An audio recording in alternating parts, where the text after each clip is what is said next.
किस्त नंबर 6। मैं उम्मी के इस सफेद झोट पर कोई हैरान नहीं हुआ, क्योंकि मैं जानता था कि उनके साथ रात भर किया हुआ। मैंने बाइक निकाली और करीब मौजूद बाजार से जाकर नाश्ता करके दोस्तों के पास चला गया, जहां से मेरी वापसी 2 घंटे बाद हुई। अभी मुझे आए कुछ देर ही हुई थी कि बेल बजी।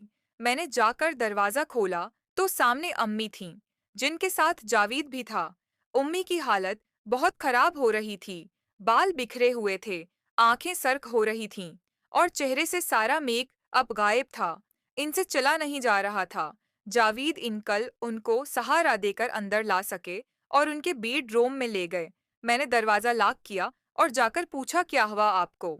तो उस पर जावेद इंकल ने कहा, वॉशरूम में गिरने से मूंछ आ गई। मैंने दवा दी है, उनको आराम करने दो। मैंने पूछा, आप कौन हैं? उम्मी ने, जो आंखें बंद करे लेटी थी, बेड पर आंख खोलकर बोली, ये जावेद अंकल हैं तुम्हारे। उनको सलाम करो, मेरी सहेली के हस्बैंड हैं। मैंने उनको सलाम किया और कहा, आप बैठें, मैं आपके लिए कोल्ड डरनक लाता हूँ उम्मी। आप पिएंगी नहीं बेटा, मेरे लिए जूस ले आओ। मैं किचन में जाकर फरीद से कोल्ड ड्रिंक और जूस ले आया और उनको दिया। जावेद उम्मी के साथ बेड पर ही बैठा था। दोनों जूस और कोल्ड ड्रिंक पीने लगे। उम्मी ने मुझे कहा, तुम अपने कमरे में जाओ, मैं अपने करने में आया। कुछ देर में उठ और सोचा जाकर देखूं तो क्या बात हो रही है दोनों में। मैं आहिस्ता से उनके कमरे के दरवाजे के करीब आकर खड़ा हुआ और अंदर झांक कर देखा तो जावेद और अम्मी छोटी मोटी शरारतें जारी थीं। अब छोड़ दो ना प्लीज, जावेद रात भर भी सोने नहीं दिया, और आते वक्त गाड़ी में भी। तुम्हारी से मेरा चेहरा और बाल भर गए। शुक्र है राहिल ने पूछा नहीं, वरना क्या जवाब देती। अब जाओ, मुझे सोना है। क्या करूं यार, तुम इतनी प्यारी औरत हो, दिल करता है हर वक्त तुम्हें, दिल ही नहीं भरता। उम्मी बोलीज, मैं थक गई हूं बहुत, तुम लोगों ने मुझे बहुत थका दिया है। अब कुछ दिन सब्र करो। अच्छा, फिर कब मिलोगी बताओ? बताओ ना जान, जावेद ने उनसे फिर पूछा। मैं फोन कर दूंगी। अब तुम जाओ और मुझे आराम करने दो। अब नहीं हिम्मत हो रही। प्लीज शाजिया, सिर्फ एक बार कर दो, फिर नहीं कहूंगा। देखो रा, झील भी घर में है, वो अगर अंदर आ गया तो रकू मैं उसको देख कर आता हूँ। जैसे ही जावेद ने यह कहा, मैं वहां से आहिस्ता से हटकर अपने कमरे में आ गया। इतनी देर में जावेद मेरे कमरे के दरवाजे पर आया। मैं गया और पूछा, क्या हुआ अंकल? कुछ चाहिए नहीं बेटा, मैं यह कहने आया था कि तुम्हारी अम्मी रेस्ट कर रही हैं, तो उनको डिस्टर्ब मत करना। आप क्या जा रहे हैं? मैंने पूछा, नहीं, मैं कुछ देर बाद जाऊंगा, अभी तुम्हारी उम्मी से कुछ जरूरी बात करनी है। Okay uncle. वो चला गया। 5 मिनट बाद मैं दोबारा से उनके दरवाजे पर पहुंच गया। अंदर झांका तो जादीद दरवाजे की तरफ पश्च करके खड़ा था। अब जाओ, मुझे सख्त नींद आई है। जावेद बोला, दिल तो नहीं कर रहा जाने का, लेकिन जाना तो है। फिर मिलते हैं, मैं फोन करूंगी। मैं दोबारा अपने कमरे में आ गया। जावेद एक बार फिर मेरे कमरे में आया और बोला, मैं जा रहा हूँ, दरवाजा बंद कर लो। मैंने बाहर जाकर दरवाजा लॉक किया और अंदर आया, सोचा अम्मी को पूछूं। उनके कमरे में गया तो वो लेटी हुई थी। मैंने कहा, क्या हाल है, कुछ खाना है ले आऊं? नहीं, मैं सोने लगी हूँ, मुझे डिस्टर्ब ना करना। और तुम खाना खा लो, जाकर बाहर से गेट लॉक कर जाना। मैंने बाइक निकाली और होटल पहुंच गया। खाना खाया और घर आकर 2 घंटे पढ़ाई की और सो गया। शाम को आंख खुली फ्रेश होकर कमरे से बाहर निकला, तवामी किचन में थी। मैंने जाकर देखा, वो फ्रेश लग रही थी। हसब मामूल एक टी शर्ट और जीन्स पहनी थी। शर्ट काफी खुली थी। मैंने उनसे पूछा, अब तबीयत कैसी है? हाँ, काफी बेहतर हूँ। तुम उठ गए, मैं चाय बनाती हूँ। मैं बाहर आ गया और कुछ देर बाद चाय भी बन गई। मैंने चाय पीते हुए उम्मी से पूछा, आपकी कौन सी सहेली की तबीयत खराब थी, जो कुल दिन से आज दोपहर तक मसरूफ थी? है एक दोस्त, तुम नहीं जानते। वो दोस्त मर्द है या औरत? क्या मतलब तुम्हारा? मैंने अब खुलकर बात करने का फैसला किया। मतलब ये, मेरी प्यारी अम्मी के जावेद और राशिद की आपके साथ के दोषों मैंने लाइयो देखते हैं। एक कल दिन को, दूसरा रात को। अच्छा, तो अब ये काम भी शुरू कर दिया कि रात भर घर से बाहर कितनी गर्मी है, जो खत्म ही नहीं हो रही। और आज दिन को जो जावेद के साथ, वो भी देखा मैंने। उम्मी की आंखें बाहर निकल आईं। मैंने एक और डायलॉग मारा, और हाँ, इन तमाम की वीडियोस भी बना ली हैं मैंने बतौर सबूत। उम्मी का तो यह हाल हुआ कि काटू तो लहू नहीं, क्या ख्याल है? अबू को व्हाट्सएप कर दूं? ये आखिरी बात सुनकर उम्मी एकदम उठी और उनका थप्पड़ मेरे गाल को सरह कर गया। कितने जलील इंसान अपनी सगी माँ को ब्लैकमेल करेगा अब? मुझे धमकियां दे रहा है। काश तो पैदा ही ना हुआ होता। कर ले जो करना है, लेकिन अब तेरे साथ क्या करूंगी? मैं ये तो सोच भी नहीं सकता। उम्मी ने सामने रखा, मेरा मोबाइल फोन उठा लिया और बोली, उसमें है ना सब, देख कैसे डिलीट होता है। मैंने तो डायलॉग मारा है कि वीडियोस बनाई हैं, जबकि ऐसी कोई बात नहीं थी। और ऊपर से उम्मी का थप्पड़ पड़ गया। मेरे होश उड़ गए। समझ नहीं आ रहा था कि क्या करूं। तो अपने बाप को बताएगा। उससे पहले मैं बताऊंगी कि तुम मेरे ऊपर गंदी नजर रखे हुए हो। उम्मी तो आपे से बाहर होकर भर ही गई। मैं रोने लगा और इनसे माफी मांगी कि ऐसी कोई बात नहीं, मैंने कोई वीडियो नहीं बनाई, मेरा मोबाइल दे दें। लेकिन उम्मी ने एक ना सुनी और मेरा मोबाइल लेकर अपने बीड रोम में घुसकर दरवाजा अंदर से लॉक कर लिया।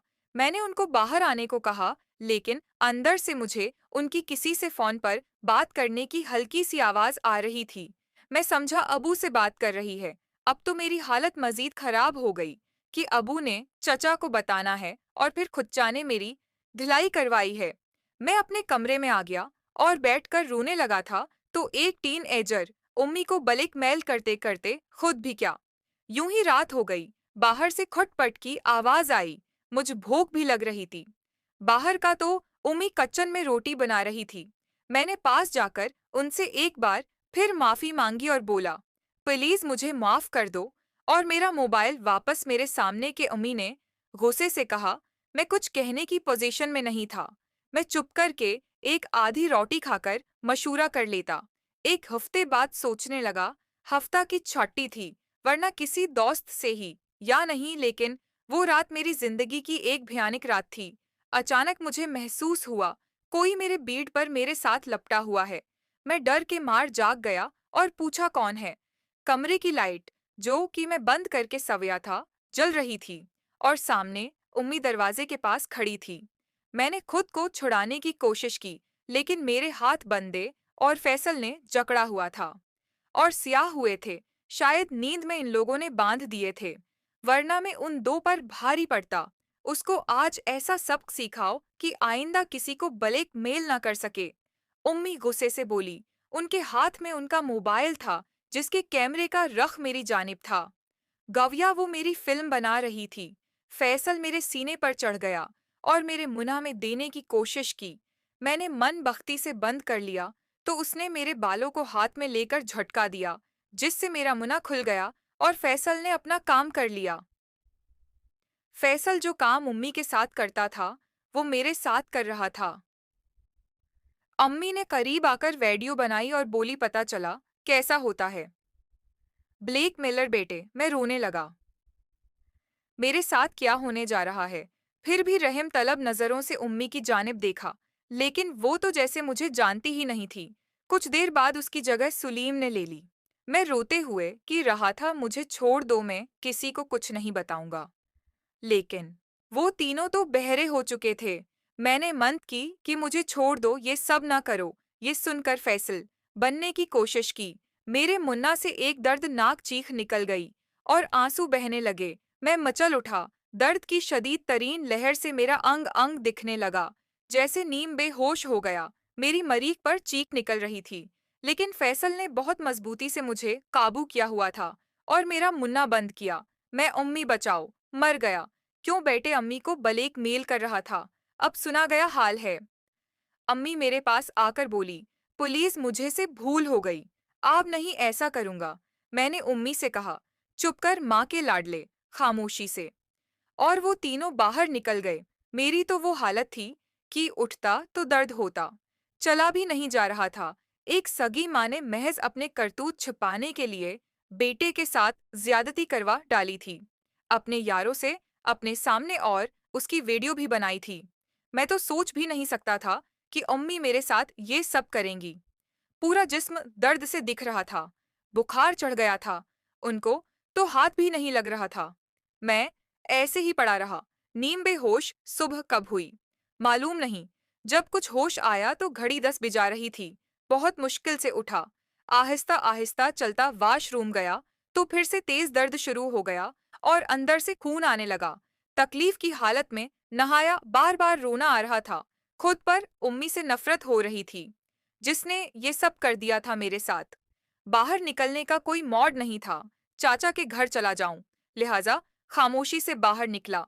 उम्मी कहीं नजर नहीं आई। मैंने बाइक निकाली। जब उस पर बैठा तो दर्द से चीख निकलवा दी। बाइक पर जाना महाल था।